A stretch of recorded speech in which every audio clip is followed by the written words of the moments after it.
environnement, c'est détruire la vie aujourd'hui et demain. Ce message du groupe média Pyramide dans sa politique de protection de l'environnement.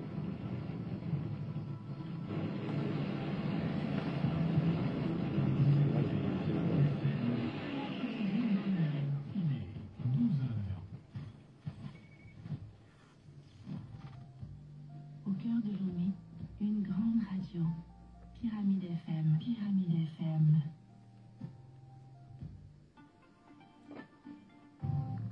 Les 12 petits radios sur 105.5.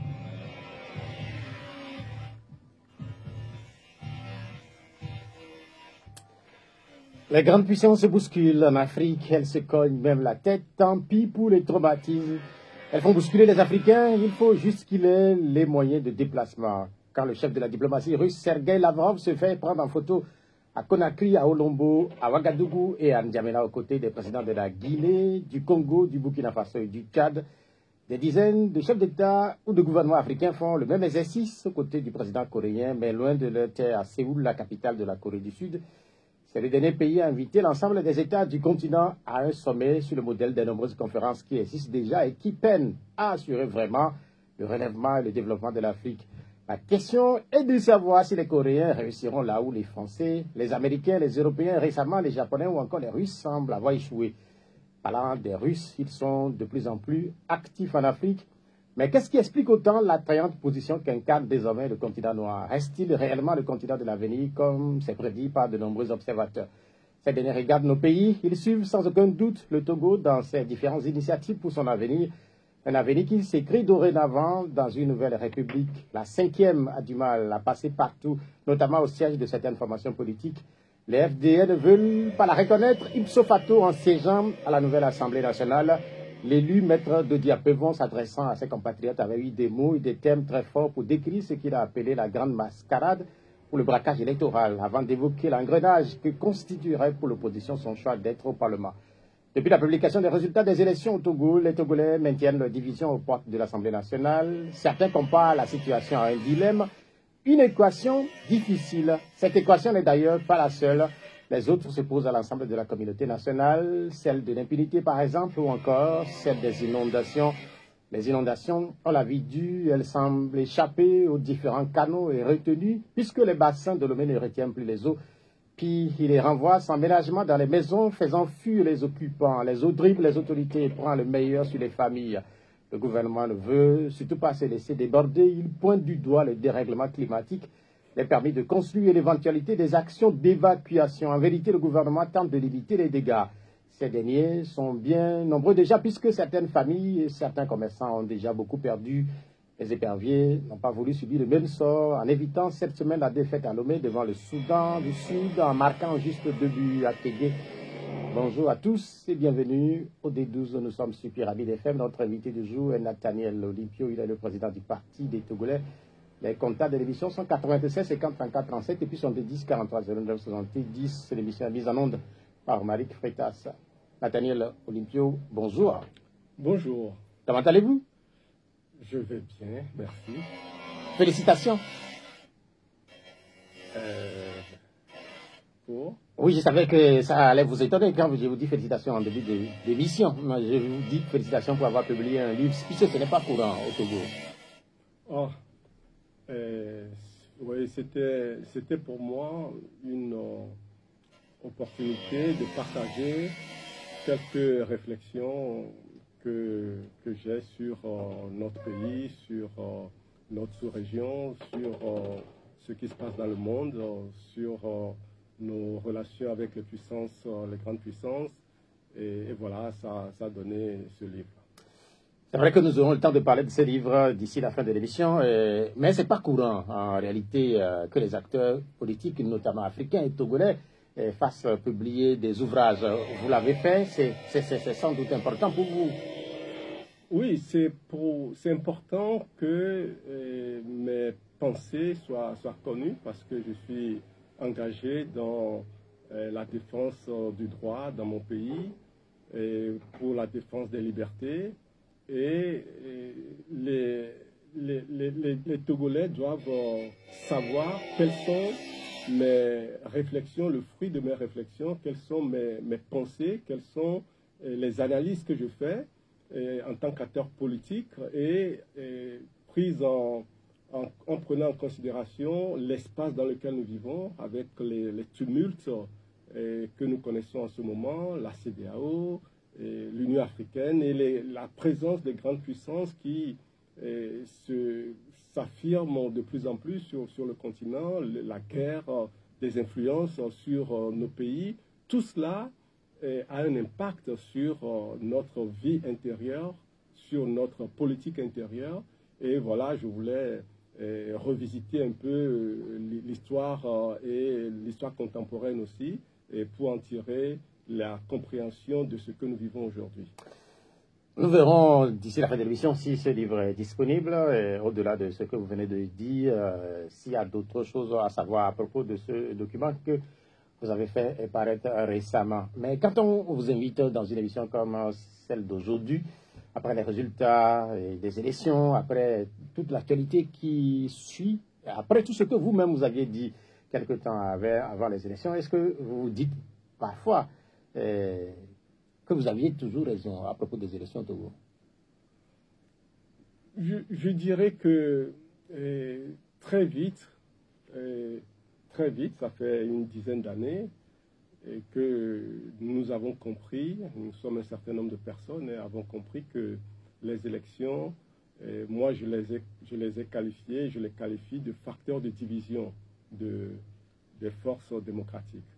Mais je ne l'ai pas fait avant d'autres, parce que quand on revisite l'histoire du processus de démocratie au Togo, eh bien, certains ont commencé à dire cela, ça fait 30 ans déjà, dès le début du processus. Donc, non, je ne suis pas l'un des premiers à dire ça, mais dès que je suis entré en politique, j'ai fait le constat et j'ai commencé à défendre le fait que les élections au Togo sont utilisées par le régime pour semer la zizanie d'abord au sein de l'opposition, et cela, ils le réussissent très bien, et aussi pour nous détourner de l'essentiel, et l'essentiel étant la recherche de l'état de droit, la recherche de nos libertés, la recherche d'une justice et tout ce qui contribue au bien-être de la population. Donc, moi, je suis très heureux que 10 ans après que je défende de manière constante et cohérente cette position, je suis heureux qu'aujourd'hui, beaucoup de Togolais, pour ne pas dire la grande majorité des Togolais, reconnaissent que les élections n'apportent pas de solution à leurs problèmes quotidiens. C'est pour ça, je pense que les Togolais, malgré les appels multiples et variés, les campagnes qui ont été faites pour sensibiliser, les Togolais ont décidé de voter avec le pied. Les Togolais ont décidé de ne pas aller aux urnes. C'est un message extrêmement fort qui exprime deux choses, à mon avis. D'abord, ça veut dire que les Togolais n'ont plus confiance à la classe politique, à la fois les dirigeants de ce pays et aussi aux responsables de l'opposition. Les Togolais n'ont plus confiance puisque les appels ont émané de partout pour aller voter. Ils ne l'ont pas fait. C'est la première chose. La deuxième chose aussi, c'est que les Togolais ont exprimé par cette absence dans les urnes, les Togolais ont exprimé leur absence de confiance dans le processus électoral. Parce qu'ils ont participé à de nombreuses élections et ils constatent aujourd'hui que cela ne change rien dans les problèmes auxquels ils sont confrontés tous les jours. Les élections ne changent pas les politiques publiques, c'est-à-dire la manière dont le pays est gouverné, et ça ne tient pas compte de la vie des Togolais dans les urnes. Ça, c'est le premier constat. Le second constat, c'est que également, dans la classe politique de l'opposition, aujourd'hui, je pense que, si ce n'est l'unanimité, mais la très grande majorité des dirigeants de l'opposition, y compris ceux qui ont toujours participé aux élections aujourd'hui, la grande majorité dit aujourd'hui que les élections ne sont pas la solution pour les problèmes des Togolais. Problèmes politiques, problèmes sociaux, les problèmes de la vie de tous les jours. Il faut qu'on cherche d'autres voies.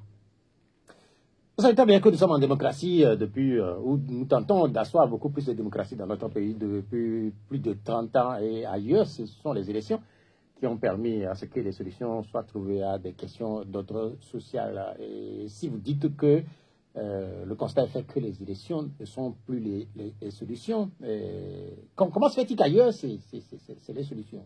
Oui, dans certains pays, effectivement, les élections ont permis des alternances, ont permis le changement à la tête de l'État, ont permis l'application d'autres politiques publiques, etc., etc. Mais pas dans certains pays comme le Togo. Au Togo, nous sommes sortis des rails du processus de démocratisation et je dirais que nous sommes revenus dans un processus d'autocratisation de la manière de diriger le pays. Vous savez très bien que ces élections, les résultats ont surpris beaucoup les observateurs, puisque depuis 1990, c'est la première fois que l'opposition, même si vous aviez dit tantôt que le taux de participation, sans donner le chiffre officiel, quand vous dites que les Togolais ne se sont pas déplacés pour aller voter, c'est la première fois qu'on a quand même un résultat qui a choqué dans certains milieux. Certains parlent carrément d'immoralité en faisant référence à la position de l'ANC. Est-ce que c'est une position aussi que vous partagez? Vous avez été choqué? Écoutez, moi j'ai toujours été extrêmement clair dans ma démarche. Les élections au Togo ne représentent absolument rien à mes yeux. Et je n'ai jamais compris comment on peut dénoncer les fraudes qu'il y a au cours des élections et en même temps accepter et apprécier les résultats que l'on distribue. Parce que les résultats sont distribués. Il n'y a pas de logique dans ça. On ne peut pas contester une élection et se satisfaire quand on a des élus ou quand on a été élu. Ça n'a pas de sens. Quand on conteste quelque chose, il faut tout rejeter. Et donc, moi, je n'ai pas été surpris des résultats parce que le processus a toujours été vicié. Et je n'ai jamais accepté de reconnaître l'élection en elle-même, a fortiori les résultats, et tout ce qui découle de ces élections. Donc non, je n'ai pas été choqué, simplement, je constate que le régime ne prend même plus de gants, c'est-à-dire qu'ils peuvent se permettre absolument tout aux yeux de tout le monde, et ils n'ont aucune conséquence, ils ne redoutent absolument rien. Et ça, c'est le résultat de plusieurs années de pratique et de bienveillance aussi de la part des organisations de la sous-région, de bienveillance à l'égard de ce régime, de la communauté internationale. Et donc, vous savez, quand dans un pays, il y a un massacre de milliers de personnes et que les gens se promènent librement en narguant les Togolais, ben, ils peuvent se permettre tout. Et aujourd'hui, ils se sont permis de changer la Constitution tout seul, sans informer, même sans consulter le peuple togolais. Voilà où le bouchon est poussé et toutes les lignes rouges ont été franchies au Togo. Il n'y a pas de respect pour le peuple. C'est le mépris. Et donc, aujourd'hui, de mon point de vue, on doit faire table rase. Table rase, c'est-à-dire permettre que les Togolais se retrouvent autour d'une table pour rebâtir, refonder la nation, pour remettre à plat tout ce que nous avons construit jusqu'à aujourd'hui et repartir sur de nouvelles bases. Il faut un nouveau contrat social pour les Togolais. Est-ce que pour le pouvoir, le nouveau contrat social, ce n'est pas ce qui est contenu dans la nouvelle constitution plutôt? Alors, si c'était contenu dans la nouvelle constitution, tous les Togolais se retrouveraient dedans. Pourquoi il y a autant de contestations? Pourquoi les Togolais ne sont pas allés voter alors qu'on leur a mis à disposition une nouvelle constitution? Pourquoi les Togolais continuent de dire que cette constitution ne les concerne pas? Non. ça n'a pas été fait pour les Togolais. Vous Ça a êtes- été fait pour les dirigeants de ce pays, et uniquement pour les dirigeants de ce pays. Et donc, ça a été fait contre les Togolais. Vous savez très bien aussi que dans toutes les démocraties, même les plus grandes, que ce soit aux États-Unis ou en France, tout le monde n'est pas toujours d'accord. Non, je pense que si vous faites ce type de comparaison, vous serez dans l'erreur. Pourquoi je dis cela? J'ai beaucoup de respect pour les commentaires que vous pouvez faire. Mais il y a toujours des différences d'une démocratie à l'autre. La France que vous avez citée, les États-Unis que vous avez cités, ces pays fonctionnent sur des modèles différents, mais il y a une constante. La constante, c'est quoi? C'est les valeurs de liberté, les valeurs d'état de droit, les valeurs de justice, les valeurs d'équité. Ça, qu'on l'appelle démocratie, qu'on l'appelle autre chose, ces valeurs sont immuables et c'est ce à quoi aspire tout citoyen, y compris au Togo. C'est ce à quoi nous aspirons. C'est ce à quoi le peuple togolais aspire. Mais on n'a pas cela. Donc ne parlez pas de variance entre démocratie d'un pays à l'autre. Le Togo est dans une dictature pure et dure, avec de violentes répressions physiques, avec l'embastillement de tout ce qui est dissonant, avec des menaces qui poussent les gens à l'exil. Nous ne sommes pas en liberté au Togo. C'est pour ça que le régime qui jouit de la force physique, qui jouit des ressources financières de l'État, se permet de narguer les Togolais. Ça ne peut pas continuer comme ça. C'est pour ça que les Togolais se dressent contre cela. C'est pour ça que les Togolais entrent en résistance. Mais on ne les voit pas, ces Togolais. Et c'est ce que vous dites après ces élections, qui ont donné des résultats. Quels que soient les débats qu'on va faire autour de ces résultats-là, c'est quand même curieux quand vous dites que les Togolais se dressent contre ce qui se fait dans le pays. Oui, moi je le dis et je l'affirme parce que je le vois. Tout le monde le voit sur les réseaux sociaux. Comment des jeunes qui ne s'étaient jamais engagés en politique n'hésitent plus à dire ce qu'ils pensent. Même quand ça leur vaut la prison, ils le disent. Et d'autres continuent de le faire après que certains d'entre eux aient été jetés en prison. Donc le peuple commence à s'exprimer. Laissez-lui le temps. Laissez-lui le temps de s'organiser et vous verrez que ce sera un raz-de-marée que nous allons voir sillonner les rues du Togo, de Lomé à Saint-Cassé. Parce que partout sur le territoire togolais, les gens sont dans la détresse. Les gens sont dans la colère et la révolte. On les étouffe. Eh bien, quand on étouffe le peuple, un jour ou un autre, ça finit toujours par exploser. C'est ce qu'ils sont en train d'imposer au peuple togolais. Depuis les élections, plusieurs thématiques sont venues se greffer aux résultats qui ont été donnés, à part ce que vous venez de dire, et à cette grande actualité depuis quelques dizaines, une dizaine de jours, ou un peu plus, autour de la participation ou non de l'ensemble de l'opposition, ou une partie de cette opposition, puisque cette opposition même représentée à l'Assemblée nationale, c'est juste 5 sièges sur les 113 de l'Assemblée. D'abord, ces résultats-là, de cette façon, qu'est-ce que ça vous inspire? Je ne peux rien ajouter d'autre si ce n'est une certaine humiliation qu'on a voulu infliger au peuple togolais. J'appelle ça de l'humiliation. Comment peut-on se permettre de dire que dans une élection supposée démocratique, on est sur 113 sièges, eh bien, le parti au pouvoir s'octroie 108. C'est-à-dire, ça n'a même pas de décence. Ça n'a pas de décence. C'est pour ça que je parle d'humiliation du peuple togolais. Et quand c'est comme ça, moi, je suis indigné. Je suis révolté comme l'ensemble des Togolais aujourd'hui. Une partie des Togolais.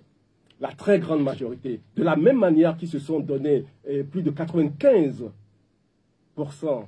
des places de députés, eh bien, c'est cette grande majorité des Togolais aussi qui est complètement révoltée par ce qu'ils ont imposé. Je disais tantôt que la question, c'est de savoir depuis quelques jours s'il faudrait que l'opposition soit à l'Assemblée nationale. Et on a les résultats. Et 3 seront, notamment les 2 députés de l'ADI et puis les députés la députée de la DMP. Et puis les 2 députés, un de l'ANC et un de FDR, ne siégeront pas, c'est officiel. Elle s'est dit, par exemple, c'est ce que j'avais cité tantôt, qu'elle ne voudrait pas s'associer à ce qu'elle qualifie de l'immoralité. Et puis les FDR disent que siéger reviendrait ipso facto à reconnaître la nouvelle constitution. Les Togolais sont aussi divisés sur cette actualité-là. Est-ce que vous prenez position dans cette actualité? Mais vous savez, il ne faut pas simplement porter un regard sur l'aboutissement d'un processus sans tenir compte du cheminement qui a mené à ce point-là. Aujourd'hui, je pense que l'interrogation de savoir s'il faut être à l'Assemblée ou s'il ne faut pas être à l'Assemblée, ça n'a absolument aucun intérêt. Absolument aucun intérêt. Pourquoi? D'une part, parce que l'on y soit ou que l'on n'y soit pas, cela ne change rien dans les problèmes des Togolais. Absolument rien. Et c'est l'expérience qui le dit. Ça n'est pas moi. Deuxième chose, je pense que les Togolais ont besoin aujourd'hui d'aller au-delà de ces considérations politiciennes. Parce que ça n'a aucun intérêt pour les Togolais. C'est pour ça que je ne m'inscris pas dans ce débat qui, pour moi, n'a aucune valeur. Moi, j'ai estimé que, comme beaucoup de Togolais, que l'élection elle-même, qui est, je dirais, le cœur aboutissant aux questions de répartition de sièges. Si l'élection elle-même, elle est foncièrement contestée, pourquoi viendrons-nous discuter des conséquences qui découlent de ces élections? Ça n'a pas d'intérêt. Ça n'a pas d'intérêt. Si nous estimons que la manière dont on a conduit ces élections, si nous estimons que les conditions dans lesquelles ça s'est passé étaient telles que la grande majorité des Togolais refusent d'y aller, mais pourquoi viendrez-vous leur poser la question si ceux qui sont allés à ces élections et qui sont désignés, déclarés, élus, pourquoi leur poserez-vous la question de savoir s'il faut qu'ils soient à l'Assemblée ou qu'ils ne soient pas à l'Assemblée? Ça n'intéresse pas les Togolais. C'est un débat de politiciens et ça reste un débat de politiciens. Mais les Togolais, ils sont préoccupés par autre chose. Ils sont préoccupés par leurs droits. Ils sont préoccupés par les inondations. Ils sont préoccupés par le chef de l'État qui va tenir des propos inacceptables sur la jeunesse togolaise loin de son pays. Un chef d'État ne parle pas de ses concitoyens de cette façon ailleurs, devant des étudiants de notre pays. Alors que depuis 19 ans qu'il dirige ce pays, il n'a jamais mis pied dans une université pour parler à la jeunesse togolaise. Jamais il ne l'a fait. Et il va parler devant des étudiants de notre pays, et c'est là qu'il va mettre la jeunesse de son propre pays dans des qualifications qui sont inacceptables. Vous voyez? Et c'est tout ça que les Togolais ne supportent plus. C'est tout ça que les Togolais veulent voir changer. Qu'on leur donne de la considération, qu'on leur donne du respect, qu'on leur donne de la dignité et qu'on respecte leur honneur. Tout ça est bafoué. Comme je l'avais dit au début, en vous demandant si, quelque part, vous dites que oui, vous saviez que ça allait se passer de cette façon-là. Vous venez de dire que ce qui est en train de se passer n'a aucun intérêt pour les Togolais. Vous aviez dit, avant même l'organisation des élections, que la manière dont ces élections-là s'organisaient et que ça ne s'organisait pas comme vous vouliez, vous par exemple. Donc tout ce qui se passe actuellement pour vous ne vous surprend pas. Même les commentaires, là, les débats, puisqu'on a constaté notamment sur les réseaux sociaux que les Togolais, ou du moins ceux qui s'expriment, sont vraiment divisés. Et puis il y a certains qui prennent position pour ceux qui ne veulent pas être à l'Assemblée nationale. Et il y a d'autres qui prennent position pour ceux qui veulent y aller. Pour vous, ça n'a aucun intérêt. Je pense que le débat se trouve ailleurs. Le débat se trouve ailleurs et celui-là que vous êtes en train d'évoquer, c'est de la distraction. Ça peut avoir un effet grossissant sur les réseaux sociaux. Parce que, bon, il y a des gens qui échangent des positions, des points de vue. Oui, ça peut paraître être un effet, ça peut donner un effet grossissant, comme si c'était tout le Togo qui en était préoccupé. Mais regardez les vidéos TikTok que les jeunes font. Qu'est-ce qu'ils disent? Ils parlent des inondations. Ils parlent de la Constitution qui a été charcutée et changée sans qu'on leur demande leur avis. Ce sont les problèmes d'électricité, de cherté de la vie. C'est ça que les gens font sur les réseaux sociaux, dans les petites vidéos TikTok. Ce n'est pas de savoir si tel ou tel va siéger à l'Assemblée nationale. Ça, c'est des pas de gens qui font de la politique politicienne. Parce que ça n'apporte aucune solution à personne. Mais vous savez ce qui se passe là? Puisque quand, par exemple, on écoute les acteurs politiques de plus en plus dire que les élections n'ont plus aucun intérêt, en vous rejoignant un peu quelque part, la question c'est de savoir, mais en fait, si on ne fait pas les élections dans une démocratie, on fait quoi? Mais, M. Atiogbe, nous ne sommes pas en démocratie au Togo. Est-ce que vous l'oubliez? Nous ne sommes pas en démocratie. C'est pour ça que nous sommes aujourd'hui en résistance. Parce que ce qui s'est passé le 29 avril, trop, c'est trop. Tout le monde en a ras-le-bol. Tout le monde. Y compris ceux qui ont pensé que l'élection pouvait encore apporter quelque chose. Donc, je suis tenté de parler d'unanimité. Je suis tenté de parler d'unanimité. En tout cas, c'est la grande majorité qui pense là. C'est pour ça que moi, je ne suis pas en train de dire que les gens me rejoignent. Non, c'est pas ça. C'est pas ça. Moi, je ne suis pas dans la dynamique de dire j'avais raison. Ça ne m'intéresse pas d'avoir raison. Ce qui m'intéresse, c'est qu'aujourd'hui, que nous nous rendons tous compte qu'il faut aller dans une autre direction, il faut mener la lutte dans une autre direction citoyenne qui met tout le monde ensemble pour faire face à ce régime et non plus rentrer dans le schéma que le régime nous impose, le schéma des élections, le schéma des dialogues, qui sont finalement des manipulations. On a compris cela. La grande majorité a enfin compris cela. Moi, j'applaudis des deux mains. Maintenant, la voie est ouverte pour qu'on travaille en tant que citoyen et pour qu'on ramène ce pays sur les rails qu'il faut. Parce que les gens qui nous dirigent, qui profitent de ce pays, du sang des Togolais, de la sueur des Togolais et des larmes des Togolais, ils en ont suffisamment profité. Il faut que maintenant nous puissions mettre en route la machine du peuple et que la machine obtienne ce que le peuple attend. Vous savez ce qui se dit dans certains milieux? Que l'opposition est en train de mourir. Les Togolais sont de plus en plus éveillés sur ce qui se passe. Et ça, personne n'y pourra rien. Les Togolais sont en train de se rendre compte que, de plus en plus, eh bien, les dirigeants ne se préoccupent pas d'eux, ne se préoccupent pas de leur sort. Donc ne parlez pas d'opposition. D'ailleurs, vous savez, l'opposition n'existe que dans une démocratie. Ce n'est pas dans une dictature qu'il y a une opposition. Non, mais en fait, l'opposition n'existe que dans une démocratie. Oui, mais en fait, toutes ces notions, opposition, élection, dialogue, ce sont des instruments de démocratie. Voyez-vous? C'est pour ça que ça ne fonctionne pas. Parce qu'on ne peut pas prendre les fruits d'un arbre et essayer de le greffer sur un autre arbre. Ça ne fonctionne pas. C'est pas au Togo que ça va fonctionner. Donc, aujourd'hui, nous sommes à la croisée des chemins et nous devons remobiliser la population. Nous devons nous organiser. Nous devons mettre en face de nous un schéma directeur, c'est-à-dire une voie à suivre, une vision. Nous devons construire tout cela. Et c'est à ce prix, et uniquement à ce prix, que nous pouvons amener les dirigeants de ce pays à nous engager dans un vrai débat, dans une phase de transition. Quand vous parlez de vous, c'est qui vous? Je parle du peuple togolais. Je parle des Togolais. Je parle des citoyens togolais. Tous ces Togolais qui sont aujourd'hui désabusés, qui ont été trompés, manipulés, trahis. Tout le monde dit, ça suffit.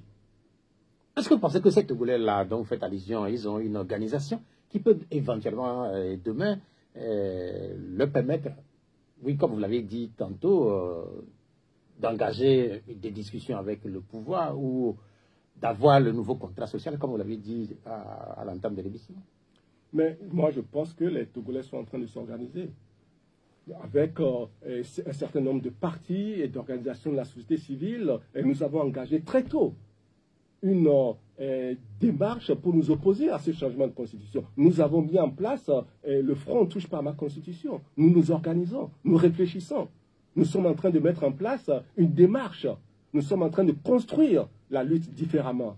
Et ça, c'est ce que nous avons besoin de mettre en place. C'est ça qui va porter la lutte dans un autre sens. Pas contre quelqu'un, mais contre le système qui est imposé aux Togolais. Parce que tout le monde souffre de ce système-là. Quand on parle des Togolais, il y a beaucoup qui pensent aussi que les Togolais, vous l'avez sans doute dit, ils sont désabusés, et ils sont trahis, vous l'avez dit, et qu'ils ne croient plus en presque personne, y compris vous-même. Moi, je n'ai jamais eu de problème avec les Togolais. Jamais. Et je n'ai jamais trahi aucun Togolais. Et je n'ai jamais dit une chose aujourd'hui et le contraire demain. Je suis constant. Je suis dans la cohérence. Et je répète la même chose matin, midi et soir. Ce que je répète est très simple. Les élections, on nous les impose. Nous ne devons plus suivre cela. Nous devons avoir, nous qui voulons la liberté, l'état de droit. Vous, l'opposition? Nous qui voulons, nous Togolais, qui voulons la liberté, l'état de droit, la justice, eh bien, organisons-nous en tant que citoyens. C'est ça, ce que je défends et que j'ai toujours défendu. Et je pense qu'aujourd'hui, l'heure a sonné pour que les Togolais sortent des débats de partis politiques. L'heure a sonné pour que les Togolais sortent des débats d'organisation de la société civile. L'heure a sonné pour que nous cessions de nous opposer les uns aux autres. Ce que nous devons faire, ensemble, c'est de construire une nouvelle lutte. C'est de nous rendre compte que c'est la main dans la main. Et c'est ce que moi je défends. Et je continuerai de défendre. La main dans la main, nous devons construire une nouvelle façon de revendiquer et d'exiger nos droits, nos libertés. Ce que vous dites là aussi, vous l'avez commencé par le dire il y a quelque temps maintenant. Est-ce que vous avez l'impression que, notamment, ceux à qui ces paroles sont adressées, notamment les acteurs de la société civile, les acteurs des partis politiques, est-ce que vous avez l'impression qu'ils vous écoutent? Je m'adresse aux Togolais. Je ne m'adresse pas aux organisations. Et je n'ai pas arrêté de le dire. Je ne m'adresse pas aux organisations. Je m'adresse aux Togolais. Parce que, à la fin de la journée, c'est le peuple togolais qui est souverain. C'est pour ça qu'il faut lui accorder toute la considération, tout le respect, et il faut être honnête avec ce peuple-là. Il ne faut pas manipuler le peuple, il ne faut pas tromper le peuple, et il ne faut pas faire comme si on voulait satisfaire les besoins des Togolais alors qu'on poursuit d'autres objectifs. Il y en a trop eu dans notre espace politique, il faut que cela change. C'est pour ça que les vertus qui ont manqué dans la lutte, il faut que les vertus d'engagement, d'honnêteté, de sincérité, il faut que les gens soient prêts à donner le meilleur d'eux-mêmes pour la majorité et non pas à défendre des intérêts égoïstes. On a trop défendu des intérêts égoïstes au Togo, il est temps que ça s'arrête. Vous parlez de l'opposition? Je parle non seulement de l'opposition, mais je parle également de ceux qui dirigent ce pays. Ils ont toujours été dans la défense des intérêts égoïstes contre le peuple togolais. Et on a vu des profils comme ça, aussi bien au sein du pouvoir que dans ceux qui contestent ce pouvoir-là. C'est pour ça que depuis 30 ans, nous sommes encore au point où nous en sommes aujourd'hui. C'est ça qui doit changer. La vérité, la sincérité, la loyauté à une cause. Tout ça, ça nous a manqué. Moi, c'est dans ce schéma que je m'inscris. C'est pour ça que je suis dans un discours, je suis dans un lien avec les Togolais qui est pur. Parce que c'est sincère. Je fais les choses avec mes tripes, avec mon cœur. Parce que je veux que demain, les Togolais vivent dans un monde meilleur. Ce n'est pas le cas aujourd'hui. Nous allons encore parler d'élections, puisqu'on sait très bien que si tout se passe bien l'année prochaine, les Togolais doivent retourner aux urnes pour les élections municipales. À vous écouter, à écouter un certain nombre d'acteurs politiques, on a l'impression que l'année prochaine, dans les centres de vote, il n'y aura presque personne. Mais les Togolais apprécieront, comme ils ont apprécié cette fois-ci. Mais vous savez, les Togolais sont la jeunesse togolaise. Elle se sent aujourd'hui trahie par les dirigeants de ce pays. Parce que leurs parents et leurs grands-parents leur ont légué un bien qui est le fruit de la lutte qui a été menée depuis les années 90, depuis plus de 30 ans de lutte. Les acquis de cette lutte-là sont des legs, sont un héritage pour la jeunesse. Les dirigeants de ce pays, ils ont retiré tous ces acquis les uns après les autres. Le seul qui restait, c'est-à-dire la prérogative du peuple togolais à choisir le dirigeant du pays, c'était la seule chose qui restait aux Togolais. On vient, avec cette nouvelle constitution, on vient de retirer ce droit aux Togolais. Les Togolais n'ont plus le droit de choisir le président de la République. Ça, c'est un coup de massue qu'on a asséné sur la tête des Togolais, sur la tête de la jeunesse togolaise. Le dirigeant du pays, dans les dispositions aujourd'hui de leur constitution, ce n'est pas la mienne, ce n'est pas celle des Togolais, C'est leur constitution, parce qu'ils l'ont fait pour eux-mêmes, pour permettre à M. Faure Gnassingbé de rester au pouvoir indéfiniment sans plus jamais être élu, sans jamais participer à une élection. Il ne sera plus jamais candidat à quoi que ce soit. Ce sont ses amis du parti eh bien, qui vont désigner celui qui va diriger le pays. Mais nous sommes dans un royaume ou nous sommes dans une république. Nous sommes dans un royaume ou nous sommes dans une démocratie. Vous voyez? Eh bien, c'est ça ce qu'on impose à la jeunesse togolaise. Et la jeunesse togolaise, elle n'est pas stupide. Elle n'est pas bête, la jeunesse togolaise. Ce n'est pas des moutons, les Togolais. Ils ne peuvent pas accepter ça. Quand vous parlez de la suppression des élections ou de l'élection présidentielle comme étant l'une des dernières ou la dernière prérogative du peuple togolais à lui être retirée, l'accès aux médias n'est pas retiré quand même, ou les expressions sur les médias. Et les Togolais continuent pas à s'exprimer. La preuve, vous êtes ici. Oui, mais quand les jeunes s'expriment sur TikTok, on les met en prison. Parce qu'ils expriment, ils sont en âge de voter, ces jeunes-là. Ils sont en âge de voter, à 18 ans. Donc, ils ont le droit, en tant que citoyens, de critiquer ce qui se passe. Pourquoi on les jette en prison? Non, mais est-ce que vous comparez, par exemple, ce qui se passe sur les TikTok ou sur les réseaux sociaux à l'accès à un média traditionnel? Mais ce sont des voies d'expression. Ce ne sont que des voies d'expression. Que ce soit les réseaux sociaux, que ce soit dans ce joli studio que vous avez. Ce sont les expressions, c'est la liberté de s'exprimer. Selon vous, dans ce cas-là, par exemple, sur les réseaux sociaux notamment, on peut tout se permettre alors? Mais moi, je n'ai jamais dit ça. Pourquoi vous posez cette question? Non, mais en fait, moi, je veux savoir. Non, je n'ai jamais dit ça. La question que vous devez me poser, c'est de savoir si ce que les jeunes disent sur les réseaux sociaux, est-ce que ça vaut qu'on les jette en prison? C'est ça la vraie question. Maintenant, je vous la pose. Si ça vaut qu'on les jette en prison? Oui. Mais non. Mais non. Ces enfants n'auraient pas de place en prison. Pas pour ce qu'ils ont dit. Est-ce que maintenant, vous pensez que, par exemple, si nous invitons ces jeunes dans ce studio, vous pensez que ce qu'ils ont dit, ils le diraient de la même façon?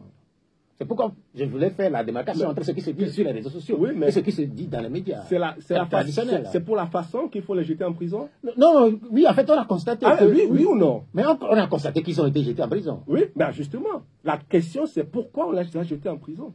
C'est ça la vraie question. Pourquoi on les a jetés en prison? Moi, je ne trouve aucune raison. Moi, j'ai écouté à plusieurs reprises ce que ces jeunes ont dit. À plusieurs reprises.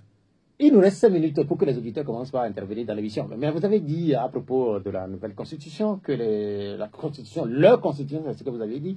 Depuis ce matin, je réfléchis, je dis en réalité, je ne savais pas que vous allez utiliser allez dire la chose de cette façon-là.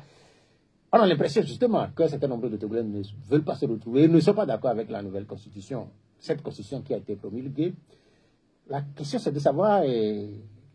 l'avenir va se passer comment? Vous, par exemple, un certain nombre de Togolais, vous allez vous retrouver avec la constitution de la 4e République, rester dans une république peut-être virtuelle, je ne sais pas, et que les officiels, l'État togolais, soient dans la 5e République. Comment ça va se passer? Vous savez, en Afrique du Sud, au temps de l'apartheid, le gouvernement de Peter Botha a cherché à imposer aux Sud-Africains de parler la langue afrikaner. Et les Sud-Africains se sont opposés vigoureusement à cela. Cela a engendré des massacres, le fameux massacre de Soweto. Cela a conduit des gens en prison. Mais le peuple sud-africain s'est dressé contre cette décision politique, légale. Eh bien, au bout de la chaîne, ça a été retiré. Aujourd'hui, les Sud-Africains sont dans un état de droit. C'est ce que les Togolais, c'est ce dans quoi les Togolais aussi sont engagés, la résistance. Parce que c'est la résistance, et uniquement la résistance, qui fera enlever cette constitution qu'ils cherchent à nous imposer par la force. C'est uniquement un résistant, et il y a plusieurs manières de résister. Et les Togolais vont y arriver. Ce n'est pas simplement leur donner l'occasion de taper les gens dans la rue ou de tirer sur les gens dans la rue. Il y a mille et une façons de résister à des lois qui ne sont pas respectueuses de la volonté populaire. Et je suis convaincu qu'un jour viendra, leur constitution ne sera plus en vigueur, d'une façon ou d'une autre. C'est une question de temps. Et c'est inéluctable. Vous n'avez pas l'impression que les Togolais sont résignés? Les Togolais, vous savez, aucun peuple n'accepte d'être soumis par la force à des situations inacceptables. Aucun peuple ne l'accepte. Un jour ou un autre, les gens finissent toujours par se révolter. Parce que c'est la seule option qu'on leur impose. Quand on ferme toutes les voies, je dirais, consensuelles de changement, quand on empêche que la volonté populaire de la grande majorité puisse s'exprimer, ben, un beau jour, les gens se révoltent. C'est ce qui a été fait pendant la période de l'esclavage. C'est ce qui a été fait pendant la période de la colonisation. Ce que nos aïeux ont subi à l'époque, eh bien, c'était aussi atroce. Et pourtant, même si ça a pris des siècles et des siècles, ben, on a fini par avoir le dessus. Idem pour la colonisation. Quand nos grands-mères et nos grands-pères se battaient contre le colon, l'administration coloniale, mais c'était horrible. On coupait des mains, on coupait des têtes. D'accord? Mais ils n'ont jamais baissé les bras. C'est ça qui nous fait aujourd'hui dire que nous avons un pays qui a un hymne, la terre de nos aïeux, qui a un drapeau et qui a un territoire. C'est cette lutte-là de nos grands-mères et de nos grands-pères de Saint-Cassé à Lomé. Est-ce que cette comparaison que vous faites n'est pas un peu exagérée? En quoi est-ce que c'est exagéré? Mais vous avez dit tantôt qu'on coupait les mains ou on coupait les bras. Oui. Mais je n'ai pas vu. On coupe encore les bras au Togolais? On jette les gens en prison. Et il y a eu plus de 500 morts en 2005. Il y a eu plus de 500 morts, si ce n'est pas un millier, en 2005. Ne l'oubliez pas. Nous sommes en 2024 là. Oui, mais... Non, mais nous sommes en 2024. Oui, mais ça n'efface pas la douleur des gens, ceux qui ont perdu des gens depuis 2005 à aujourd'hui. Et nous avons continué à avoir des victimes tout au long de ces 20 ans, ces 20 dernières années. On continue d'avoir des victimes. Donc, ne faites pas comme si ça n'était rien. Ce n'est pas parce qu'on ne coupe plus les mains que la douleur n'est pas la même. C'est pour ça qu'aujourd'hui... C'est pour ça, excusez-moi, oui. C'est pour ça, je pense qu'aujourd'hui, les Togolais sont révoltés. Les Togolais sont en colère, profondément en colère. Et quand un peuple est dans ce état-là... Mais comment vous mesurez tout ça? Mais parce que... Quand vous dites qu'ils sont en colère, quand vous dites qu'ils sont révoltés, c'est pas... Comment est-ce que vous le sentez? Comment est-ce que vous le mesurez? Mais parce que c'est ce qui on ressent dans la vie de tous les jours. C'est pour ça que les jeunes n'hésitent plus à parler. C'est pour ça que les femmes au marché, quand elles sont dans l'eau jusqu'à la hanche, elles n'hésitent plus à parler, à interpeller le chef de l'État en personne. Vous allez au marché à Naoulato, mais c'est la catastrophe. Vous allez au marché à Palimé, c'est la catastrophe. Vous allez à Goassieye, c'est la catastrophe. Partout, c'est la catastrophe. Et les gens se plaignent partout. C'est de ça qu'il s'agit. Donc, vous n'avez pas besoin d'aller faire des sondages pour savoir l'état des gens. Les gens sont dans l'anxiété, les gens sont dans la misère. Ils se sentent abandonnés de leurs dirigeants parce qu'on n'apporte pas de solution à leurs problèmes. Nous allons permettre aux auditeurs de participer à l'émission puisque nous venons de faire 45 minutes avec vous, Nathaniel Olympie. Je rappelle que vous êtes le président du parti des Togolais. C'est une tradition. Porte-parole du Front Touche pas à ma Constitution. Ah, par exemple, ça, je ne savais pas trop. Touche pas à ma Constitution. Vous avez organisé quelques manifestations là. Maintenant, vous le savez. Oui, vous avez organisé quelques manifestations. Qui n'a pas mobilisé beaucoup de gens? C'est ce qui a rapporté. Le parti, le Front Touche pas à ma Constitution n'a jamais organisé de manifestation. Jamais. Donc ce que vous dites est erroné. Donc vous avez participé à des manifestations? Le Front Touche pas à ma Constitution n'a jamais participé à une manifestation. Ce que vous dites est erroné. Je tiens à le corriger. Ok. J'espère que vous organiserez prochainement des manifestations. Eh bien, nous travaillons à cela, oui. Et vous allez voir quand ça va se faire. Ce sont les Togolais que vous allez voir. Parce que ceux qui parlent des constitutions et qui ont organisé les dernières manifestations, visiblement, n'ont pas pu mobiliser du monde. Invitez les gens, vous leur poserez la question. Okay. Moi, ce que je constate, c'est que les Togolais sont aujourd'hui dans l'attente de propositions, de voies de sortie qui répondent à leurs aspirations. Et nous devons nous préparer. Nous devons sortir du schéma de faire des manifestations pour faire des manifestations. Nous devons sortir du schéma de faire des manifestations qui rassemblent beaucoup de monde et qui ne donnent pas les résultats attendus. Nous devons sortir du schéma où, eh bien, les gens se sacrifient, les Togolais se sacrifient, et qu'à la fin de la journée, ils n'ont pas atteint les objectifs qu'ils attendaient. Eh bien, nous devons être en mesure désormais, je dis bien désormais, que quand nous demandons aux Togolais de sortir et de manifester, il faut que nous soyons en mesure de conduire cette force-là à un résultat. C'est ça ce que les Togolais attendent. Bien, merci. Les auditeurs peuvent maintenant participer à l'émission comme c'est de tradition, 70 43 09 70 96 50 34 37. Romaric Fetas, c'est lui qui a la technique, et il me fait signe qu'il y a un auditeur. Allô, bonjour. Oui, vous êtes à l'antenne. Romaric. Oui, Pelé, allez-y. Excellent, bonjour. Bonjour. Ok, bon, je pense que vous venez de faire encore le long métrage. Bon, ce que je voudrais dire encore, ne touche pas ma constitution. La constitution est déjà touchée. Ce n'est pas qu'on veut la toucher. Elle a déjà touché. Et on parle de la 5e. Bon, la question que je voudrais poser, est-ce que le Togolais ne doit pas, qu'on ne voyait pas venir cette constitution touchée et que c'est quand on la touche qu'on va se lever? Tout à l'heure, ce que moi je voudrais dire, ce n'est plus question, parce qu'on parle de siéger à l'Assemblée ou bien de ne pas siéger. On a compris maintenant qu'après ces élections, l'opposition ne veut pas être ensemble pour faire ce combat. C'est ce qu'on a constaté.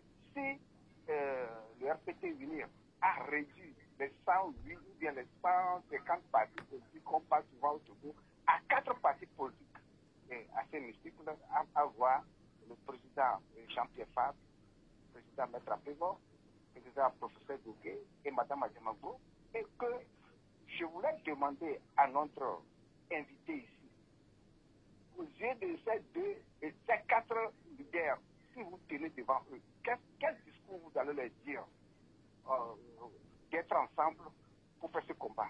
Quel discours, qu'est-ce que vous pouvez leur dire? Quand ils ne sont pas ensemble, il y a certains qui sont à l'hémicycle, il y a certains qui ne sont pas à l'hémicycle. Quel discours vous allez leur dire? Merci. Bien, merci.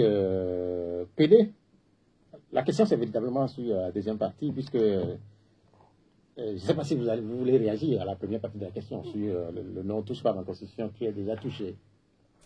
Ce qu'on doit comprendre, c'est que l'action qui peut être portée par un groupe de personnes, par les Togolais, eh bien, ne se résume pas uniquement aux noms qui se sont donnés pour porter leur action.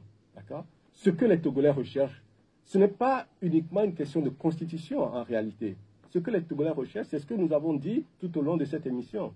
C'est l'état de droit, c'est la justice, c'est le respect des libertés, de la dignité des Togolais. C'est à ça que les Togolais aspirent. Donc oui, nous avons mis les projecteurs sur l'aberration du changement de constitution parce que c'est symptomatique de la dégradation de la gouvernance de ce pays. C'est pour ça que nous avons mis le focus sur ça. Mais ce que les Togolais recherchent, et c'est ce pourquoi nous nous battons, c'est que leurs droits soient respectés dans un état de droit. Bien, merci. Deuxième partie de la question, si vous vous retrouvez devant les leaders, les autres, là, les 4, que leur direz-vous? Ce que j'ai toujours dit, j'ai toujours fait le porte-à-porte entre tous les leaders de l'opposition, absolument tous, parce que je parle avec tout le monde, parce que je n'ai de problème avec personne. Personne. Et nous parlons, mais nous n'avons pas toujours la même lecture des choses. Pour la simple raison que j'ai toujours refusé d'aller aux élections, d'autres vont aux élections. D'accord? Donc on n'a pas la même lecture de certaines choses. Et les voies à emprunter ne sont pas toujours les mêmes également. Donc on ne peut pas imposer que des gens qui ont des lectures différentes des choses travaillent ensemble. Ça ne peut pas fonctionner. Ça ne peut pas fonctionner. Bien, merci. Deuxième auditeur, allô? Oui, parlez un peu plus fort, s'il vous plaît. Il y a la pluie ici aussi. Il pleut chez vous? Oui, oui. Mais vous êtes dans quel quartier? Vous êtes à Legbasito? Oui, oui. Est-ce que c'est une grande pluie? Pardon? La pluie, là. Est-ce qu'elle est grande? Non, pas trop grande. Puisque notre prière, c'est qu'elle ne soit pas grande. On sait très bien que plusieurs quartiers souffrent déjà, que s'il doit avoir une nouvelle pluie, que cette pluie-là ne soit pas assez forte pour compliquer la situation aux populations déjà fragilisées par ce qui se passe. Donc, allez-y, on vous écoute. Ok. Je salue M. Nathanaël Olivio. Bonjour. Je lui adresse toutes mes admirations pour son développement au bout des 45 minutes là. Mais j'ai quelques préoccupations. Je voudrais savoir si c'est nous, Togolais, qui ne savons pas porter un message envers nos partenaires, ou bien on le fait et qu'on a acheté le silence de ces derniers. Je veux dire, voilà une constitution, on tombe dedans et on change, et on n'en a même pas le droit. Et personne ne dit quelque chose. Aucune communauté internationale n'a pas approché. Voilà une élection qu'on a organisée. On s'est accaparé de tout. Personne ne dit quelque chose. On a vu comment les choses se sont déroulées. C'est nous qui ne portons pas bien un message envers ses partenaires ou bien c'est un silence qu'on a acheté auprès d'eux. C'est ma préoccupation. Merci. Bien, merci pour votre intervention. On va voir la réaction de notre invité. D'abord, ce que je dirais, c'est que il revient aux Togolais de se battre pour leurs aspirations. Et tout ce qui peut venir de l'extérieur ne peut être qu'un complément. Et d'ailleurs, le silence que nous observons de la part de la CEDEAO, le silence que nous observons de la part de la communauté internationale, le silence que nous observons de la part de l'Union africaine, eh bien, tout cela nous interpelle et nous montre que c'est à nous de faire le job, c'est à nous de faire le travail, et pas quelqu'un d'autre à notre place. Est-ce que ces différentes institutions n'ont pas déjà parlé? Puisqu'on a des gens à Lomé, par exemple, des observateurs pour les élections, est-ce que ce n'est pas une manière de parler? Oui, c'est une manière non seulement de parler, mais de cautionner la forfaiture qui est opérée. Et c'est ça le drame de la CEDEAO. C'est pour ça que la CEDEAO traverse toutes les difficultés en ce moment avec des pays qui sortent de la CEDEAO et qui reprochent à la CEDEAO son fonctionnement et les positions qui sont prises. La CEDEAO est en train de perdre sa crédibilité. Et je pense que le cas du Togo est une opportunité pour la CEDEAO de montrer qu'elle peut fonctionner différemment au bénéfice des peuples. Mais visiblement, elle n'est pas en train de prendre ce chemin-là. Pour vous, est-ce que par exemple la CEDEAO, c'est désormais le passé, que l'avenir éventuellement, c'est l'AES? Je pense que ce n'est pas fini pour la CEDEAO. Mais le challenge et les difficultés de la CEDEAO sont énormes. Et je pense que ce qui est en train de se passer avec la sortie des 3 pays, Burkina, Mali et Niger de la CEDEAO, ça doit être un électrochoc pour les 12 autres pays qui sont là. Mais est-ce que le sursaut est possible? Est-ce que dans l'état actuel des dirigeants de la CEDEAO, est-ce que ce sursaut est possible? C'est ça la question. Bien, merci pour la question. On va retourner au téléphone pour la question des auditeurs. Allô, bonjour. Bonjour. Oui, vous êtes à l'antenne, c'est Pierre? Pierre. De Vaughan? Oui. Il pleut chez vous aussi? Oui. Il pleut actuellement? Non, bon, ce n'est pas une grande pluie, hein, c'est une petite pluie. Bien, merci. C'est notre prière en réalité. Allez-y. Oui, bon, moi, j'aimerais interpeller Notre ami Pierre depuis Vaughan, j'espère que... il reviendra puisque la ligne a été coupée. J'espère qu'on reprendra Pierre dans un instant. Est-ce que nous avons un autre auditeur derrière Pierre? Pas encore. Donc Pierre peut nous rappeler d'autres auditeurs qui sont à Lomé ou à l'intérieur du pays. Ceux qui également nous regardent, notamment sur les réseaux sociaux, peuvent nous laisser leurs commentaires. J'en ai quelques-uns que je ferai le plaisir de partager avec notre invité. Je rappelle les 2 numéros, 96 50 34 37 et puis 70 43 09 70. Le temps qu'on me signale qu'il y a une manifestation au téléphone. Je voudrais qu'on... Oui, allô? Oui, bonjour. Bonjour. Oui, bonjour, monsieur Nathanaël. Quel est votre nom? Oui, c'est Dominique. Dominique, allez-y. Oui, je tiens vraiment à féliciter l'invité. Bon, c'est quelqu'un vraiment qui me plaît dans sa façon de s'exprimer et de faire l'analyse des choses. Et vraiment, si tout le monde pouvait comprendre la politique de cette façon, je pense que nous ne serions pas dans cet état jusqu'à présent. Et puis, bon, monsieur Pierrot, vous avez parlé d'un livre publié par l'invité. Je ne sais pas si ce livre peut être disponible à tout le monde. Puisque, bon, si à la fin l'invité peut donner des indications où on peut trouver ce livre, je pense que ce serait vraiment du bien. Merci Dominique. Nous profitons en même temps pour lui poser la question à propos de ce livre, puisque je l'avais mentionné en début d'émission. Quel est le titre du livre? Bonjour Dominique. Le titre de ce livre, c'est « Quel avenir pour la France en Afrique ?» et le sous-titre, c'est « Jeunesse africaine en ébullition ». Le livre sera très prochainement disponible.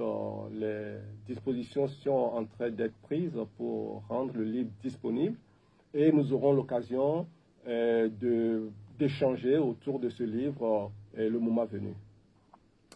La jeunesse africaine au cœur de votre ouvrage qui sera bientôt disponible à Lomé notamment. Nous avons parlé de ce sommet-là et qui vient de s'achever du côté de la Corée du Sud, à Séoul, la capitale. Ce sommet qui a rassemblé plusieurs chefs d'État et de gouvernement africains autour des dirigeants sud-coréens. C'est la première fois que ce pays organise ce type de sommet. Une première réaction? Oui, c'est le dernier des sommets, parce qu'il y a une longue liste de gens qui frappent à la porte de l'Afrique. Le Brésil le fait, la Turquie aussi le fait maintenant, l'Arabie Saoudite, et voilà, toutes les grandes puissances le font. Les seuls qui ne le font pas, ce sont les Africains eux-mêmes. Et je pense que l'exemple de la Corée doit provoquer un électrochoc pour l'ensemble du continent. Parce que tout le monde sait que dans les années 60, la Corée du Sud, eh bien, son niveau de développement, son niveau de vie était en deçà de celui des pays africains au moment où on accédait aux indépendances. Les pays africains avaient un niveau de développement supérieur à la Corée du Sud. Aujourd'hui, c'est ce pays, la Corée du Sud, qui a les capacités, eh bien, d'inviter l'ensemble des pays, les 54 pays du continent africain. Et tout le monde se presse. C'est quoi le secret? Le secret, c'est que les dirigeants de ce pays ont eu une vision pour le pays. Et en une décennie, en 2 décennies, en 3 décennies, en 6 décennies, ils se sont mis dans la capacité de s'adresser en tant que seul pays à 54 pays africains. Ben, ce que les dirigeants africains n'ont pas fait pour leur pays. Toute la différence est là. Alors que nos pays sont immensément riches. Je ne parle pas uniquement de la richesse, des richesses naturelles, minières. Je parle de la richesse humaine, des compétences qu'il y a sur le continent. Ce qui a manqué au continent depuis ces 6 dernières décennies, c'est le leadership. C'est des dirigeants qui ont une vision et qui organisent la nation pour que la nation produise le meilleur possible. Il est temps que nous nous inspirions de cette expérience-là, de ces pays, de la Corée du Sud, de Taïwan, Hong Kong, Singapour, tous ces pays, eh bien, n'étaient pas mieux lotis que les pays africains. Alors que nous nous sommes enfermés dans des considérations politiciennes, des luttes de pouvoir n'en plus finir, et résultat des courses, ben, c'est un pays qui aujourd'hui vient nous proposer de nous aider à nous développer et de mettre de l'argent à notre disposition. Ce n'est pas acceptable. On reviendra dans un instant sur ce sommet. Nous retenons au téléphone. Allô? Oui, Basile revient. Oui, Basile? Je disais que ce n'est pas nous qui ne portons pas bien. Parce que dans le Mali, le Burkina et le Niger ont perpétré ces coups d'État militaires, tout le monde a été banc debout. On peut parler de la CEDEAO, l'Union européenne, l'Union africaine. Là, maintenant, nous, on vient de perpétrer un coup d'État constitutionnel. Mais il n'y a pas un autre mot pour désigner ce qui est fait là-bas. Parce que l'acte cinquième des députés ne peut pas changer la constitution du Togo.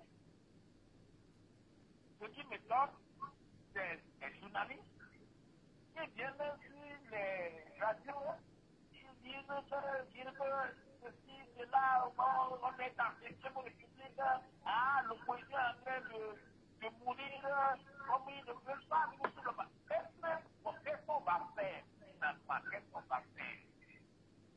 Comment on peut perpétrer un coup d'État et tout le monde va soutenir ça, venir narguer les gens sur les militaires? C'est ce que moi je ne comprends pas. Finalement, Basile.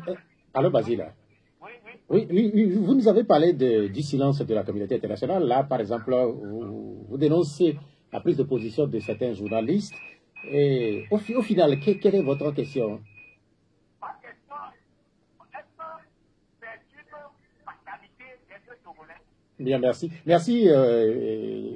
Merci, Basile, de nous écouter depuis le mai. Et nous saluons Richard, qui nous suit depuis le Danemark et qui voudrait bien intervenir dans le courant de cette émission. S'il peut appeler sur les numéros que je viens de lui envoyer, il peut le faire ou nous laisser carrément un commentaire ou une question que je ferai le plaisir d'adresser à notre invité, Nathaniel Olipio.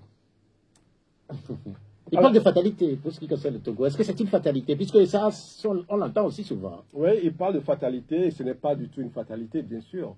Il dit également que l'opposition est en train de mourir. En fait...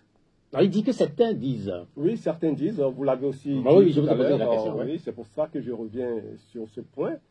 En fait, ce qui disparaît, c'est une certaine façon de mener la lutte. C'est une manière de conduire la lutte qui atteint la fin d'un cycle.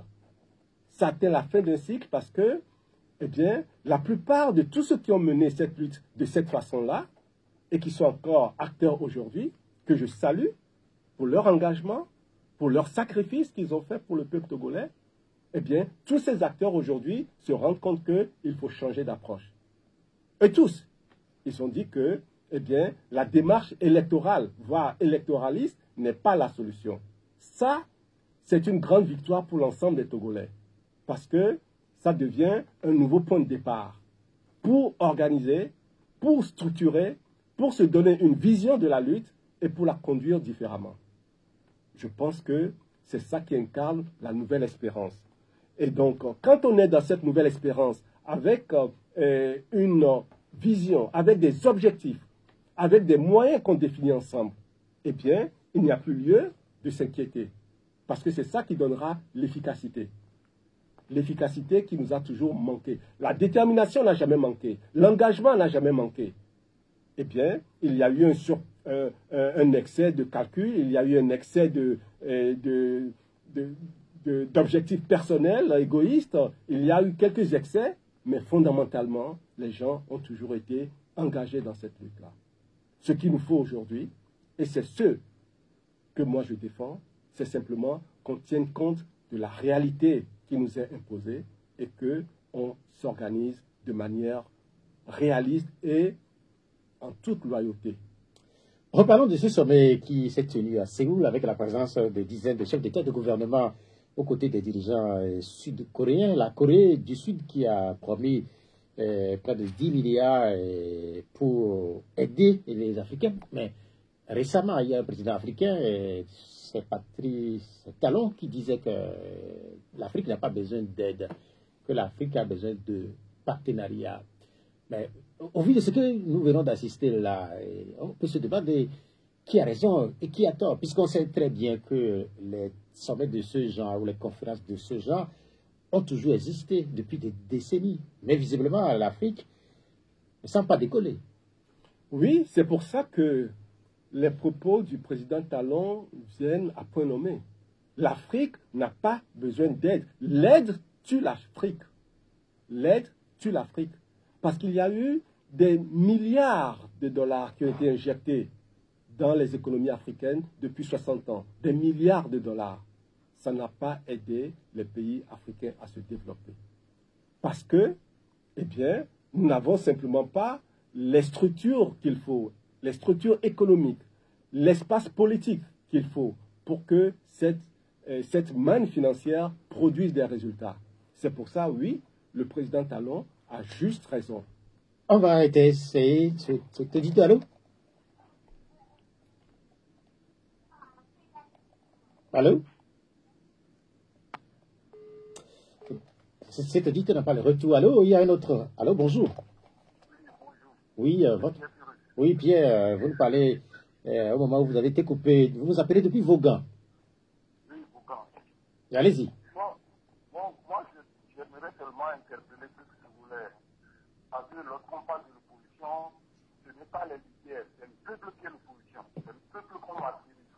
Donc, si on demande, les leaders demandent au peuple de revendiquer les droits qui sont à la maison pour dire que non, moi, j'ai des enfants à la maison, je n'ai pas encore mangé ce matin, qui se taisent, alors nous allons rester dans cette situation. Donc, il faudrait que ce que vous dites, c'est le peuple qui est l'opposition et non les leaders. Je vous remercie. Dominique, je peux vous poser une question? Allô? Oui, je peux vous poser une question? Non, je n'ai pas de question. Je peux vous poser une question? Oui, allez-y. Oui, puisque vous parlez du peuple qui est martyrisé, on a vu les dernières élections, on a vu les images, on a vu les photos, on a vu les vidéos, on a vu une forte mobilisation autour du parti au pouvoir. Ces images viennent d'où? Est-ce que ce n'est pas le peuple togolais aussi qui, quelque part, manifestait son soutien au parti au pouvoir? C'est pour ça que vous voyez les élections, ils ont fait des bourrages, ils viennent ici à Bouban. Les gens en sont venus au maire. Les gens dans le lieu de l'unir en sont venus au maire, alors que dans le droit de représenter l'unir d'Ambo en 2018. Ils se sont pensés que la gendarmerie qui les séparer. Parce que c'est le peuple, alors pourquoi brûler encore les yeux? S'ils sont coutumiers, pourquoi encore brûler les yeux? Mais c'est là toute la question, puisque vous parlez de... Maintenant, même ceux qui, ici, éventuellement, on a bourré les unes. Est-ce que ce n'est pas une partie du peuple aussi qui a participé au bourrage? Ils sont minoritaires. Ok, on va écouter notre invité, Pierre. Merci d'avoir appelé depuis Vaughan. Mais Pierre, vous avez tellement raison de dire ce que vous venez d'exprimer, parce que pour ce régime, c'est une honte. Et tous les dirigeants de ce pays devraient avoir honte. Ils devraient avoir honte parce que pendant la période électorale, ils mettent des publicités de leur parti sur des bols de riz, sur des sacs de riz, sur des chaussures, sur du gari. Parce que c'est avec ça qu'ils vont acheter les consciences. C'est malheureux pour nous, Togolais. C'est malheureux qu'un régime qui est en place depuis une soixantaine d'années soit réduit à faire ce type de gadgets, ce type de campagne basée sur la faim, ce type de campagne basée sur la pauvreté des gens. Mais est-ce que c'est interdit? Mais ce n'est pas interdit, mais ce n'est pas parce que ce n'est pas interdit par la loi, ce n'est pas parce qu'eux, ils ne l'ont pas mis dans la loi comme une interdiction qu'il faut le faire. C'est une insulte pour les Togolais.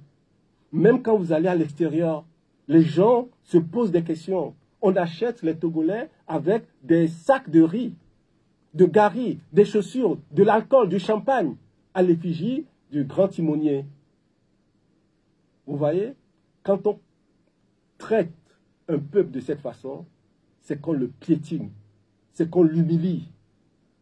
Et vous ne pouvez pas dire que c'est le peuple qui soutient et qui fait le bourrage. Non.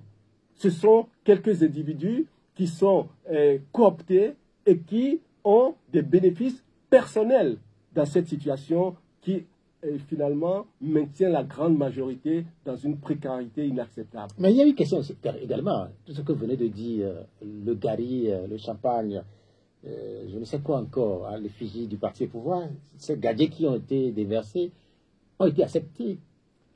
Ils n'ont pas été rejetés. Mais vous savez, quand vous faites tout pour maintenir les gens dans des conditions de subsistance, de survie, et que derrière vous venez leur tendre le peu dont ils ont besoin pour un repas, et que vous mettez à mal leur dignité, c'est vous qui devez avoir honte. Ce n'est pas la personne qui est acculée, le ventre brûlant, quand vous avez connu ce qu'est la faim, quand vous avez connu ce qu'est ne pas être en mesure de manger, eh bien, on peut comprendre que parfois, les gens soient obligés d'accepter cela. On ne peut pas exiger de tout le monde d'être capable de rejeter un plat de survie. Reparlons de ce sommet qui s'est tenu à Séoul. Nous avions dit tantôt que le président du Bénin, lui, il pense que l'Afrique n'a pas besoin d'aide, mais plutôt de partenariat. Ce que vous avez soutenu d'ailleurs, et qu'on sait qu'un économiste comme le président Alassane Ouattara devrait le savoir aussi. Et il était présent à Séoul. Vous savez, tous les pays du monde ont besoin d'argent pour se développer. Et les pays africains ont également besoin d'argent pour se développer. Ce n'est en soi pas la préoccupation. Le vrai problème, c'est que on en soit encore dans ce concept d'aide.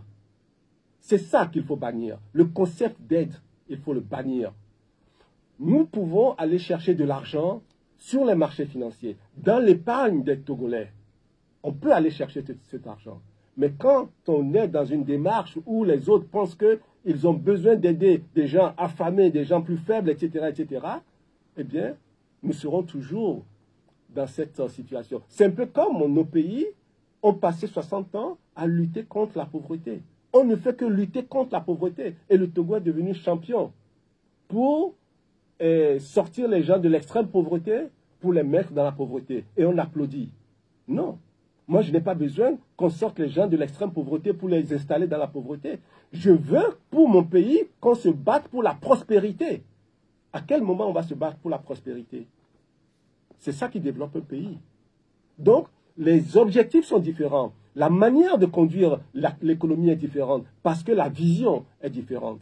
Moi, je ne veux pas m'inscrire dans une lutte contre la pauvreté. 150 ans, non. Les politiques publiques qu'on doit mettre en place doivent viser à rendre les gens dans une position qui leur permette économiquement d'être dans une certaine aisance.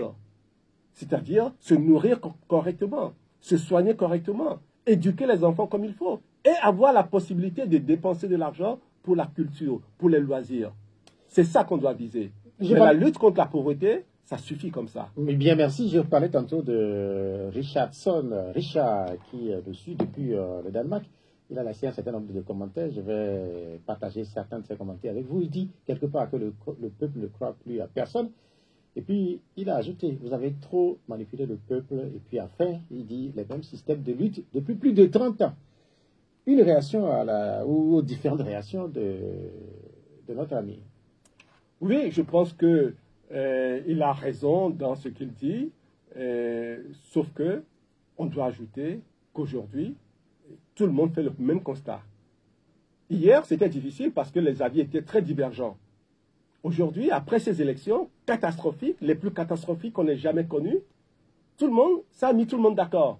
Peut-être qu'il fallait qu'on arrive à cette grossièreté électorale pour que, enfin, nous soyons d'accord. Oui, nous sommes d'accord parce qu'ils nous ont changé la Constitution, ça nous a mis d'accord. Parce qu'ils ont fait une élection catastrophique, ça nous a mis d'accord.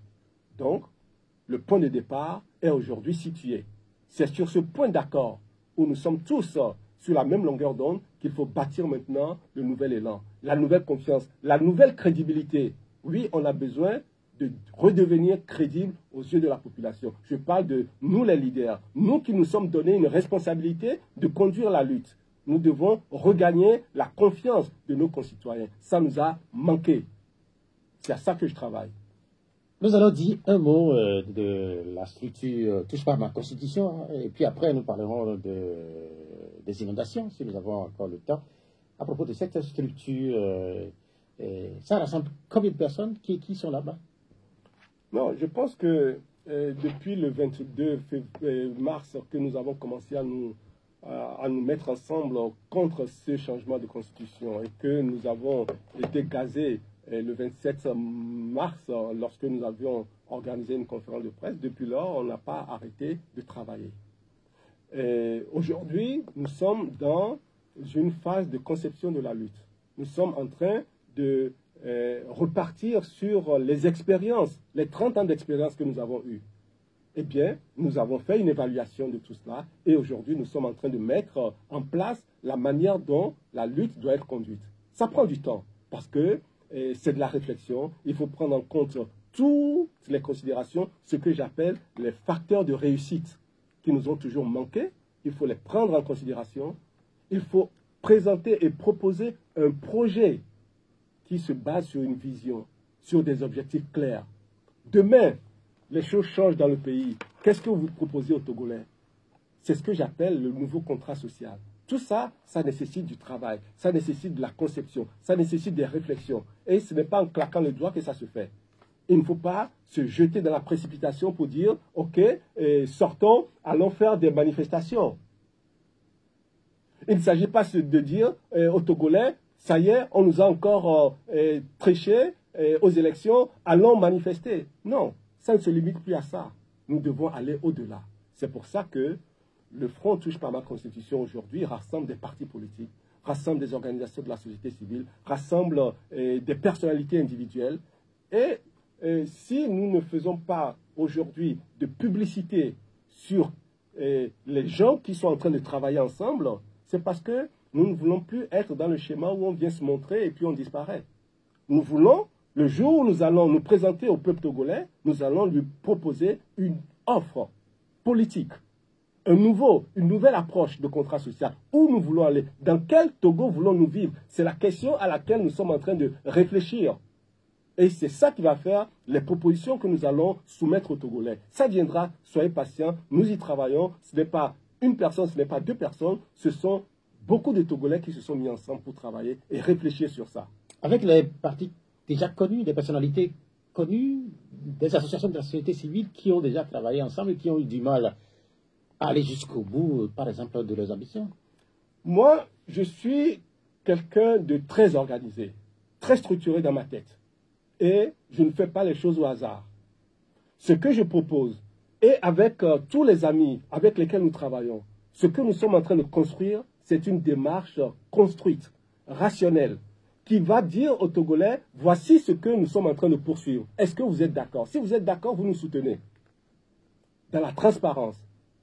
Et dans la loyauté et la sincérité. Je ne suis pas avec tous ceux avec lesquels nous travaillons ensemble. Nous avons décidé de travailler ensemble et nous portons cette initiative ensemble. Eh bien, nous ne nous battons pas pour nous-mêmes. Nous ne poursuivons aucun poste électif. Je ne poursuis pas une place de député. Ça ne m'intéresse pas. Ce qui m'intéresse, c'est que les choses changent dans ce pays et que le Togolais vive décemment. C'est ça ce qui me prend les tripes chaque matin quand je me lève. Est-ce que cette initiative-là, par exemple, sincèrement, est-ce qu'elle n'arrive pas trop tard, puisqu'on sait très bien que cette constitution, la nouvelle, a été votée, promulguée, et que beaucoup pensent qu'ils sont, ou beaucoup sont déjà dans cette 5e République? Mais je viens de vous le dire, la constitution n'est pas une fin en soi. Ce dont les Togolais ont besoin, c'est leur vie quotidienne. Il faut que ça change dans le quotidien des Togolais. Donc avec la Constitution, c'est un socle. C'est juste une base juridique pour qu'on se mette d'accord sur un certain nombre de choses. C'est ça la Constitution. Mais, vous savez, même la Constitution de 92, que nous avons votée à 98% des Togolais, elle était là. Et pourtant, ils l'ont piétinée. Ils ont fait ce qu'ils voulaient. Ils ont maltraité les Togolais. Ils ont emprisonné, jeté les Togolais en exil. Donc, la Constitution, ce n'est pas ça la fin. C'est une étape. C'est un instrument dont on a besoin et sur lequel on doit être tous d'accord pour pouvoir aller de l'avant. Dans ma compréhension, c'est un peu comme si le combat, c'est qu'au final, cette constitution soit abandonnée à la nouvelle.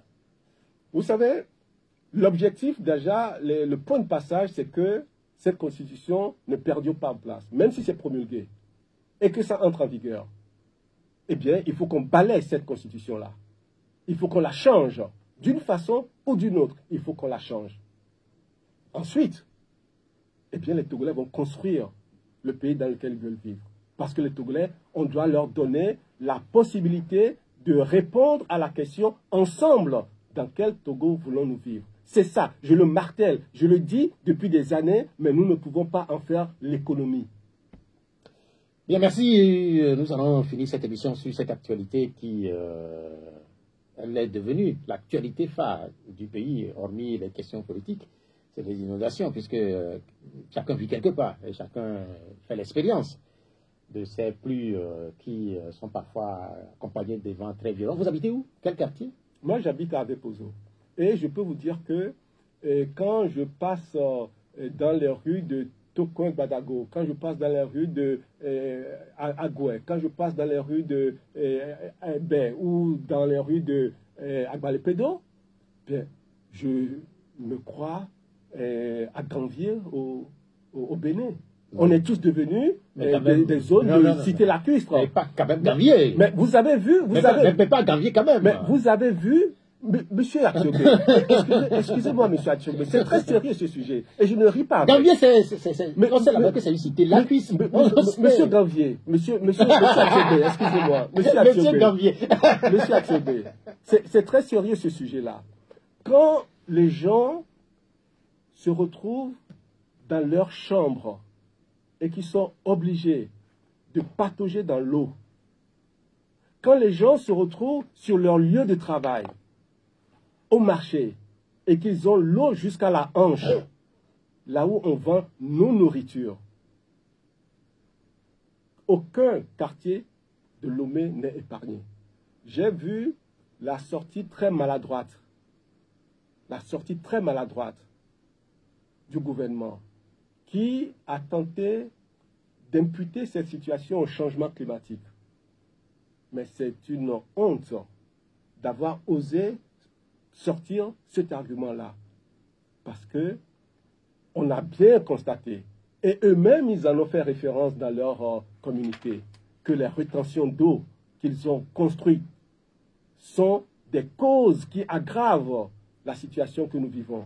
Le travail a été mal fait, on a mis les Togolais en danger par une mauvaise gouvernance. Ensuite, ils ont dit que les gens ont construit dans les zones inondables et sans permis de construire. Mais il y a des dirigeants de ce pays qui vivent aujourd'hui le pied dans l'eau. Eux aussi, ils ont construit dans les zones inondables. Ils ont eu des permis de construire ou pas? Ce sont des interrogations. Je pense que après avoir vécu et de continuer à vivre les problèmes d'électricité que nous avons connus ces derniers temps, et qu'on n'en est pas encore sorti, on se retrouve encore dans des problèmes de vie quotidienne. Je ne parle pas de situations exceptionnelles, de problèmes de vie quotidienne, où les gens sont dans le désespoir, le désarroi, désemparés, ils ne savent pas où vivre. Et je n'ai pas vu au Togo le gouvernement prendre des mesures pour soutenir ces gens-là. La seule chose qu'on leur dit, c'est soyez vigilants. Mais quelle vigilance ils vont avoir? Quelle vigilance on attend des Togolais contre les inondations? Alors qu'eux-mêmes, ils n'ont pas fait leur travail de prévention. C'est chaque année que ça se produit. Ils n'ont pas fait leur travail pour mettre les Togolais à l'abri. Ils ont mis la vie des Togolais en danger. Ce régime est un danger pour les Togolais. Quand vous parlez des initiatives, par exemple, on a lu ce matin que des initiatives sont en cours pour que un certain nombre de ces bassins soient curés. C'est, je crois, aussi une initiative. Et oui, même si elle arrive relativement en pleine saison des pluies. Oui, elle arrive tard. Il y a déjà eu des dégâts, il y a eu déjà des détresses. Il y a eu des gens qui ne savent plus quoi manger, où vivre. Ils sont jetés dehors. avec femmes et enfants. Oui, il y a une question là. On sait, quand le gouvernement fait allusion au dérèglement climatique, c'est une réalité que plusieurs pays dans le monde sont touchés, notamment en Afrique de l'Ouest. Comment est-ce que le gouvernement du Togo, puisque ça qui nous concerne, le gouvernement du Togo peut mieux faire face à la situation? Mais vous savez, quand vous avez un pays où la corruption est érigée en règle de gouvernance, comment pouvez-vous espérer que les choses soient bien faites dans le pays? On a injecté des milliards dans ces questions de rétention d'eau. On a injecté des milliards dans la réalisation de routes. Mais cet argent-là, il va où? Qu'est-ce qu'on en a fait? Quels sont les résultats? Est-ce qu'il y a un service après-vente? Est-ce qu'il y a une évaluation des travaux après?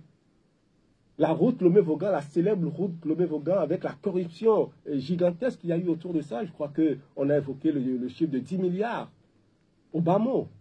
Ça, c'est ce qui a été évoqué à l'Assemblée nationale. 10 milliards. Personne n'a été sanctionné, à ce qu'on sache. Les corruptions à des niveaux inacceptables.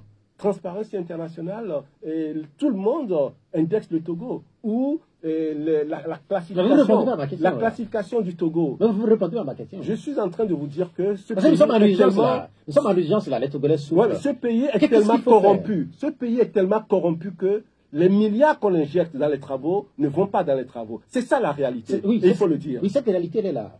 Qu'est-ce qu'on fait là? Par exemple, un certain nombre de... Moi, par exemple, on m'a raconté que certains sont obligés d'aller se trouver de nouveaux lieux pour habiter. Et ils n'ont pas les moyens de le faire. C'est-à-dire, c'est des situations très difficiles. Qu'est-ce qu'on fait là? Mais oui, mais il faut que le gouvernement débloque des ressources en urgence, de l'argent en urgence. C'est de ça dont on a besoin. Il faut que le gouvernement trouve des sites pour reloger les gens. C'est ce qu'on fait quand il y a des situations de catastrophe. On ne voit pas ça. On demande aux gens simplement d'être vigilants. Mais où est la protection civile? Moi, j'ai vu le ministre de la Sécurité en botte et au sec, en train de parler à des gens dans le marché. Quelle est la suite après cette visite médiatique? Quelles sont les décisions concrètes qui ont été prises pour mettre les Togolais à l'abri des intempéries parce qu'ils n'ont plus de toit? Où se réfugier? Les gens, ils sont en détresse et le chef de l'État, la seule chose qui l'intéresse, c'est d'aller mal parler de la jeunesse togolaise en Corée. Ça, je crois que ça vous a vraiment marqué. Oui, ça m'a marqué. Vous en parlez là, c'est la deuxième fois que vous intervenez. Ça m'a marqué parce qu'un chef d'État ne peut pas parler de ses enfants, des enfants du pays, de la jeunesse, de cette façon-là, face à d'autres jeunes d'un autre pays. Est-ce que vous mesurez la gravité? Pendant ce temps, moi, je n'ai pas vu le chef de l'État venir rendre visite aux sinistrés. Je n'ai pas vu cela. C'est ce qui se fait dans le monde entier quand il y a des détresses. Aucune compassion. C'est vrai, mais en fait, en même temps, il y a un certain nombre de structures. Le chef de l'État, il a la responsabilité. Je suis d'accord. Alors, si on est d'accord, c'est pas Oui, le chef de l'État, il n'a pas fait, mais il y a un certain nombre de structures qui sont en charge de la gestion de la catastrophe. Vous savez, c'est lui qui impulse.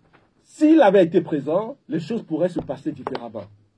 S'il manifestait la réelle compassion pour les gens, et s'il faut débloquer... C'est où la durée combien de temps? Oui, mais vous savez, en général, ce qui se passe, c'est quand vous êtes à l'extérieur et qu'il y a une catastrophe chez vous, vous courez pour revenir. C'est ça la norme. Non, mais en fait, vous ne partez pas de votre pays pendant que le pays est en pleine catastrophe. C'est ce qui s'est passé. Mais la saison de pluie, et ça, c'est inacceptable. Cette saison de pluie a commencé depuis, quand même. Et alors, le chef de l'État était là. Alors, si ça a commencé depuis, pourquoi il ne prend pas des solutions? Pourquoi il ne prend pas des mesures? Donc vous souhaitez qu'il aille visiter les victimes ou les sinistrés? Mais c'est la moindre des choses. Est-ce que par exemple, dans notre culture, c'est ce qui se fait. Okay. Et ailleurs aussi, c'est ce qui se fait. Est-ce que par exemple, vous, au niveau de votre structure politique, est-ce que vous envisagez faire la même chose, par exemple? Mais nous rendons visite à des gens sinistrés.